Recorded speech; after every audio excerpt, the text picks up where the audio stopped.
Beni, bom dia, tudo bem? Bem-vindo à Band News TV. Bom dia, Thalita. Bom dia a todos que nos acompanham.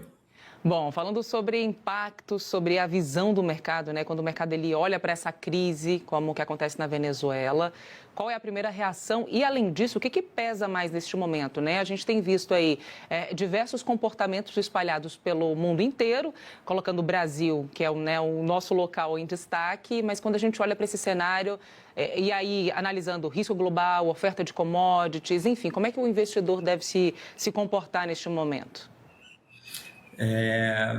Eu acredito que, passados esses primeiros 2 dias dessa semana após a intervenção norte-americana na Venezuela, começa a ficar um pouco mais claro um eventual risco de o efeito Venezuela se propagar, o que nós chamamos de risco sistêmico. Então, a primeira coisa que o mercado financeiro observa na abertura de mercados é esse efeito geopolítico traz um risco sistêmico ou é um choque localizado? O mercado pergunta de fato, isso é só barulho político ou vai mudar fluxo de petróleo, sanções, prêmios de risco de uma ordem geral? E aí entram 3 análises críticas para esse primeiro cenário. O risco global, então os gestores começam a fazer uma avaliação de ativos mais sensíveis em países emergentes e há uma avaliação de se há uma chance de escalada ou não, de mais sanções entrarem no ar ou não, se há chance de haver uma ruptura institucional ou não.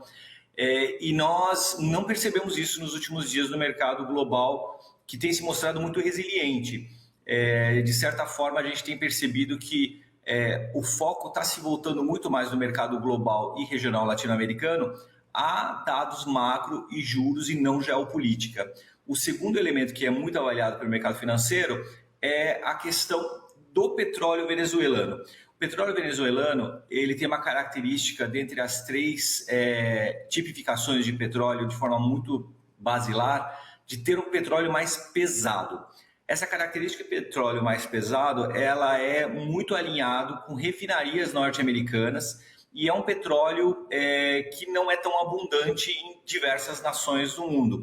As maiores reservas de petróleo pesado estão no Canadá, na Rússia, alguns lugares do Oriente Médio, nos próprios Estados Unidos, mas a Venezuela possui um volume de reservas de petróleo pesado. Lembrando que reserva não é capacidade de extração, aí entra uma outra discussão, porque o parque petrolífero venezuelano foi se deteriorando, degradando ao longo dos últimos 25 anos por questão de sanções, governança e etc. Então, a capacidade do volume do impacto petrolífero venezuelano no mundo é muito baixa. Eles produzem algo como 1 milhão de barris por dia. É menos de 1% da oferta global. Mas o tipo, a qualidade do petróleo é relevante, petróleo pesado. E isso é um dos interesses norte-americanos. As refinarias norte-americanas, historicamente, foram construídas e preparadas para processar petróleo pesado. Eis aí um dos interesses de Donald Trump sobre o petróleo venezuelano. E o terceiro elemento dessa análise primária é a questão da descoberta de preço, que nós chamamos de price discovery. Então, o mercado tenta analisar no curtíssimo prazo se vai se precificar manchetes, né, se abre volatilidade ou não, se testa a liquidez e depois reancora, basicamente baseado em fundamentos, os elementos de commodities, de câmbio, de juros e etc. Então, o que nós temos percebido é que não há uma sinalização de bloqueios e embargos, a transição política ainda está muito incipiente, a trajetória de produção ainda é muito incerta, então, muito possivelmente, a gente não deve ver ainda um impacto de curtíssimo prazo nos mercados, especialmente latino-americanos, mas também globais. E até focar no Brasil, né? Nesses últimos dias, desde quando aconteceu até o último fechamento, a gente então não teve oscilações muito significativas. Não, nós não tivemos, isso é um elemento chave, né? A gente, quando os mercados abriram na segunda-feira de manhã, todos os olhos se voltaram ao mercado brasileiro, porque nós somos uma potência regional e, de fato, o mercado teve a leitura de uma menor aversão a risco. O Brasil ele é um canal indireto, então a gente tem o efeito do petróleo, mas também o apetite de risco global. O investidor brasileiro não precisa entrar em pânico mas ele precisa monitorar o efeito Venezuela. E aqui é importante fazer um adendo, Thalita. A Venezuela, ela está fechada ao mercado global, ela está sob sanções. Então, toda a precificação de risco sobre Venezuela que poderia eventualmente ter sido feita, já foi sendo feita gradativamente pelo mercado global. Então, o que a gente pode ter a partir de agora é o que nós chamamos de upside, ou seja, de efeito positivo ao mercado e não negativo, o efeito danoso. Em uma eventual abertura do mercado venezuelano ao mercado global, uma injeção de capital, de fundos, de companhias ingressando no mercado, o efeito tende a ser mais positivo do que negativo. Para você ter ideia, o dólar fechou ontem na casa de 5,38, salvo engano. Então ele fechou num movimento baixista. Os juros longos de 2028 fecharam na casa dos 12,99%, 12,99%, uma queda em alguns bips em relação a anteontem. Então a gente teve uma pressão inicial, mas o mercado se normalizou muito rapidamente. Então, tratando de cenário Brasil, um possível contágio por prêmio de risco regional ainda não se mostrou verdadeiro, mas é importante ficar alerta.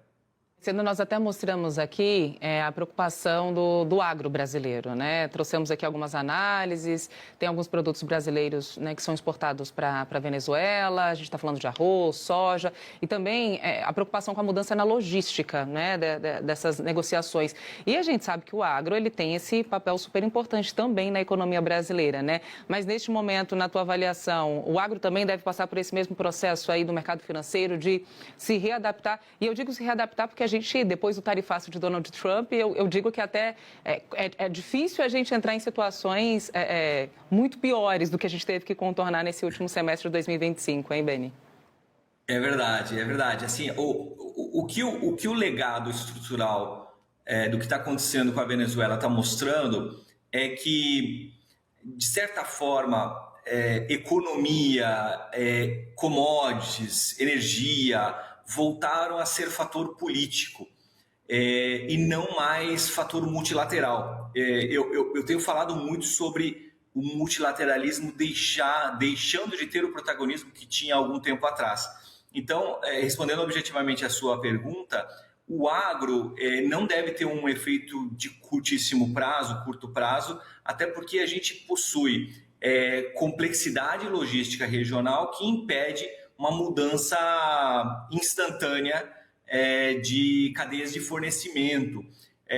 Se houver algo de mudar-se cenários, deve acontecer a médio e longo prazo. E eu acredito sim que haverão mudanças no médio e longo prazo, especialmente porque com uma dominância, uma hegemonia maior norte-americana sobre a Latinoamérica e a América Central, nós devemos ter um rearranjo de interesses político-econômicos e não mais multilaterais. Então, os interesses vão ter que se alinhar ao hemisfério ocidental muito mais do que ao hemisfério oriental.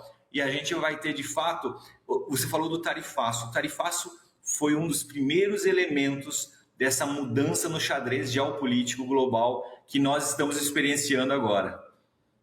Exatamente. Agora, para a gente finalizar, até pegando carona aí na tua última resposta, se essa situação se prolongar, a gente torce para que não, né? Mas que se houver essa extensão, né, de tensão, outras camadas, a gente também já pode observar algum tipo de mudança estrutural, principalmente no mercado financeiro global. Isso vai deixar alguma mudança fixa, né, vamos dizer assim, né, nas próximas negociações, análises, enfim, como é que fica daqui para frente? Possivelmente sim. Se você considerar o mercado de emergentes, que o mercado financeiro analisa para posicionamento, alocação de ativos, os emergentes eles são considerados como um bloco quase que homogêneo, salvo as suas características individuais, mas quando a gente fala de emergentes, é emergentes como um todo. E agora, com esse seccionamento de hemisfério ocidental e hemisfério oriental, a gente pode vir a ter um prêmio geopolítico mais alto e mais frequente sob, inclusive, emergentes, que é o nosso caso.